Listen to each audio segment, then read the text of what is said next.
Ha! Bahay ni Carla may nagbago, ano kaya ito? Yan aalamin natin mamaya.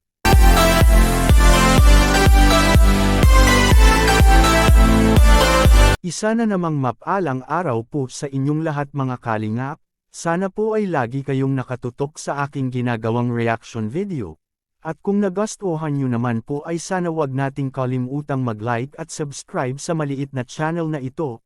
At siyempre wag din nating kalimutang mag-subscribe ng ama ng Kalingap na si Val Santos Matubang at sa kanyang anak na si Kalingap Rab pati na rin kay Ate Edna Vlog. Maraming salamat po. Bahay ni Carla may napapansin ang mga viewers mga Kalingap na may nagbago, ano kaya ito? Pero bago yun, pag-usapan muna natin mga Kalingap ang binibigay na pera galing sa solid fans ng Jumpscarl na ang Jumpscarl 18 at VIP sponsor ni Carla na si Ate Connie, na nagkakahalaga ng 35,000 para sa karagdagan ito sa pabakod kina Carla para magtuloy-tuloy na mga Kalingap ang pagtritrabaho nito.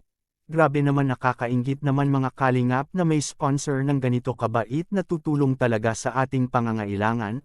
Kaya sobrang blessed si Carla mga Kalingap na kahit ito'y tinutulungan na maipatayo ang kanyang bagong bahay na kanyang pinapangarap, ay nandyan pa rin ito na laging nakasuporta sa anumang gusto ni Carla sa mga pangarap nito na gusto niyang matupad.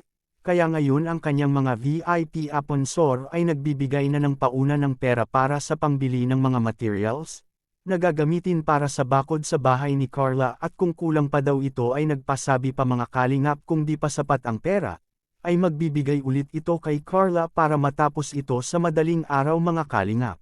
Samantala ating balikan kung ano ang napapansin ng mga viewers na may nagbago daw sa bahay ni Carla ngayon, na dati ay wala pa raw ito mga Kalingap na laging nakikita ng mga viewers pag may vlog ang K-Boys on Mission sa bahay ni Carla.